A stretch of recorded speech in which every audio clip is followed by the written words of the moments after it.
Welcome to our science classroom.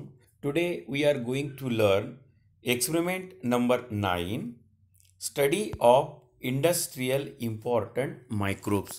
तर आपण विद्यार्थी मित्रांनो विज्ञान आणि तंत्रज्ञान भाग 2 मधील प्रयोग क्रमांक 9 याबद्दलचा आपण अभ्यास करणार आहोत. यामध्ये study of industrial important microbes म्हणजेच औद्योगिकदृष्ट्या महत्त्वाच्या अशा सूक्ष्मजीवांचा आपण अभ्यास यामध्ये करणार आहोत. ओके, तर विद्यार्थी मित्रांनो, aim of the experiment is to study the microbes which are use in important industrial processes. मग यासाठी काय गरज आहे? Requirement compound microscope, permanent slide of the following bacteria, Streptococcus thermophilus, Lactobacillus acidophilus, Saccharomyces cerevisiae, Acetobacter aceti आणि Aspergillus oryzae या ज्या bacteria आहे यांचे परमनंट स्लाइड आणि कंपाऊंड मायक्रोस्कोप हे आपलं रिक्वायरमेंट आहे, याची आपल्याला गरज आहे. मग यामध्ये प्रोसिजरमध्ये आपल्याला लिहायचं आहे observe the permanent slides of the microbes which R important. Okay, तर विद्यार्थी मित्रांनो, पहिली जी स्लाइड आहे परमनंट स्लाइड, आपण तिचा अभ्यास यामध्ये करूया. स्ट्रेप्टोकोकस थर्मोफिलस ही स्लाइड आहे. स्ट्रेप्टोकोकस थर्मोफिलस जेव्हा आपण मायक्रोस्कोपमध्ये याला बघतो तर अशा पद्धतीचं रचना आपल्याला स्ट्रेप्टोकोकस थर्मोफिलसची दिसून येते आहे. मग यामध्ये काही ऑब्झर्वेशन्स आपल्याला लिहायचं आहे. Underline the correct alternative. Streptococcus thermophilus is a gram positive bacteria. It is a gram positive bacteria. मग यामध्ये आपल्याला cross out of the wrong word. Thermophilus या ठिकाणी Streptococcus thermophilus is one of the most widely use bacteria in dairy industries. आपण underline केलं आहे आणि right mark पण केलेला आहे.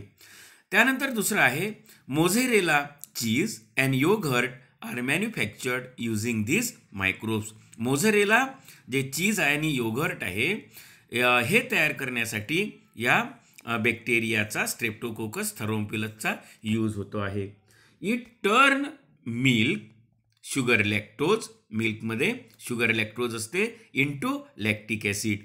That increase in lactic acid turn milk into gel like structure characters of yogurt, ज्याला आपण दही म्हणतो आहे. ओके, तर हे थर्मोफिलस स्ट्रेप्टोकोकस थर्मोफिलस या बॅक्टेरियाविषयी आपण या ठिकाणी माहिती घेतली आहे. त्यानंतर दुसरा जो बॅक्टेरिया आहे लॅक्टोबॅसिलस ॲसिडोफिलस. लॅक्टोबॅसिलस ॲसिडोफिलस या बॅक्टेरियाची आपण यामध्ये माहिती घेऊया. ओके, या ठिकाणी बघू शकता आपण मायक्रोस्कोपमध्ये आपल्याला अशा प्रकारचे बॅक्टेरिया लॅक्टोबॅसिलस ॲसिडोफिलस आपण अशा पद्धतीचे बघू शकतो. Underline the correct alternative. Lactobacillus acidophilus is a gram positive bacteria. Okay, मग त्यानंतर त्याचे वैशिष्ट्य जे आहे ते आपण यामध्ये बघूया. Lactobacillus acidophilus occurs naturally in the human and animal gastrointestinal tract. म्हणजेच आपल्या आतड्यामध्ये हे बॅक्टेरिया नैसर्गिकरित्या असतात. अँड माउथ, ओके, यामध्ये हे बॅक्टेरिया असतात. कोणते? Lactobacillus acidophilus occurs naturally in the human and animal gastrointestinal tract and mouth. Some strains of Lactobacillus acidophilus are probiotic in nature. Okay, probiotic in nature. त्यानंतर आपण यामध्ये fill in the ब्लँक्समध्ये बघूया. The strains are commercially use in the many dairy product, sometimes together with Streptococcus thermophilus. Okay, and Lactobacillus delbrueckii species. तर या दोन ज्या species आहे स्ट्रेप्टोकोकस थर्मोफिलस आणि लॅक्टोबॅसिलस डेल्ब्रुकी, ह्या ज्या स्पेसिस आहे यांचा उपयोग डेअरी प्रॉडक्टमध्ये होत असतो. ओके, तर हे आपण बघितलं. त्यानंतर तिसरा जो बॅक्टेरिया आहे सॅकॅरोमायसिस सेरेव्हिसी या मायक्रो ऑर्गॅनिझम बद्दल आपण बघूया. Saccharomyces cerevisiae underline the correct alternative. Saccharomyces is a type of yeast म्हणजेच फंगस. ओके, हे सॅकॅरोमायसिस ईस्ट आहे, ज्याला आपण yeast is a type of fungus. Okay, हे आपण या ठिकाणी समजून घ्यायचं आहे. मग यामध्ये आपण बघूया Saccharomyces cerevisiae use in wine making, baking, wine making म्हणजे वाईन बनवण्यासाठी, ओके, त्यानंतर baking and brewing since ancient time. फार पूर्वीपासूनच सॅकॅरोमायसिस सेरेव्हिसीचा उपयोग वेगवेगळ्या दारू बनवण्यासाठी, ओके, बेकरी इंडस्ट्रीमध्ये, ओके, आणि ब्रिव्हेरेजेस तयार करण्यासाठी होतो आहे. दुसरं आहे Saccharomyces cerevisiae use as a source of vitamins and minerals. It is rich in vitamin B, okay, and D. त्यानंतर आहे क्रोमियम अँड सेलेनियम.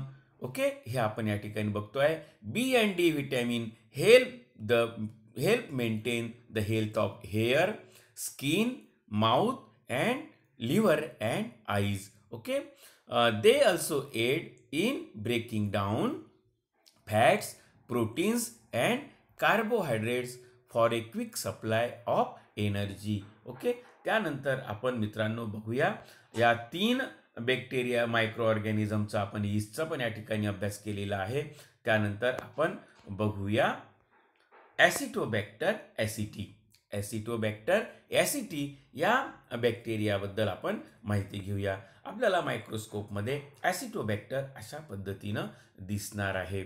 मग अंडरलाईन द करेक्ट अल्टरनेटिव्हमध्ये आपण बघूया Acetobacter aceti is a gram negative bacterium. Okay, is a Acetobacter aceti is a gram negative bacteria. Louis Pasteur, काय आहे वैज्ञानिकाचं नाव? Louis Pasteur proved that this bacteria cause conversion of ethanol to acetic acid in 1864. Okay, हे आपण या ठिकाणी अभ्यासतो आहे. त्यानंतर क्रॉस द रॉंग वर्ड या ठिकाणी बघूया. Acetobacter aceti is a bacterium that moves using its peritrichous flagella. Peritrichous फ्लॅजेला.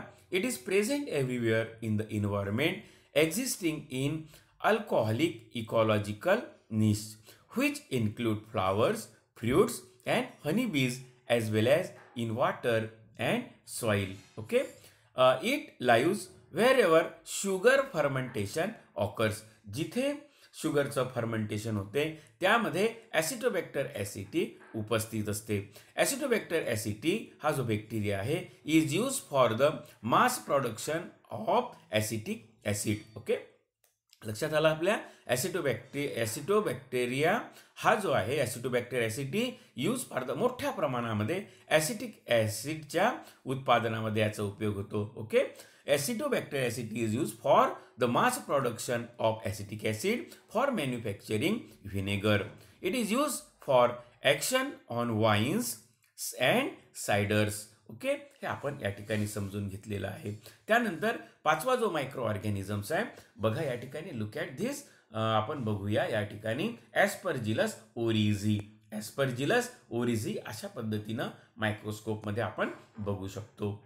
ॲस्परजिलस Oryzae is a fungus, a mold. It is known as in English as koji. Okay. त्यानंतर आपण बघूया Aspergillus oryzae is used in Chinese and other East Asian cuisine. म्हणजे त्यांचं जे अन्न असते त्यामध्ये मोठ्या प्रमाणात याचा यूज होतो आहे. It is used in the fermentation of soybean for making soya sauce and fermented bean paste. म्हणजेच सोया सॉसच्या उपयोगासाठी. ओके, आणि सोयाबीनचं फर्मेंटेशन, सोयाबीन पावडर, सोयाबीन सीडच्या पावडरचं फर्मेंटेशन करण्यासाठी ॲस्परजिलस ओरिझी हा फंगस यूज केला जातो. Also use to saccharify rice, other grains and potatoes in the making of alcoholic ब्रिव्हरेजेस.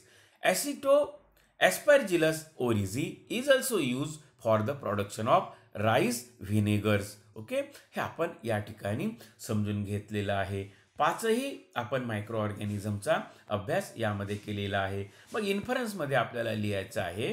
Okay, when microbiology is use for commercial purpose, जेव्हा आपण सूक्ष्म जीवशास्त्राचा उपयोग जेव्हा व्यावसायिकरित्या करतो आहे, when microbiology is use for commercial purpose as well as for economic, social and environment related process, then it is called industrial microbiology. By sustained research on various microorganisms, various products are produced on large scale by the industrial microbiology. Okay, अशा पद्धतीनं industrial microbiology म्हणजे काय आणि ते कशा पद्धतीनं उपयोगात येते आहे, तर हा प्रयोग मित्रांनो आपण या ठिकाणी समजून घेतलेला आहे. ओके, हा प्रयोग आपल्याला नक्कीच समजला असेल. अधिक आणखी प्रयोगाबद्दलची माहिती समजून घेण्यासाठी राजकुमार तिरवाने हे यूट्यूब चॅनल आपण सबस्क्राईब करावं आणि आपल्या मित्रांमध्ये आपल्या शाळेच्या ग्रुपवर हे शेअर करावं. Thanks for watching the video.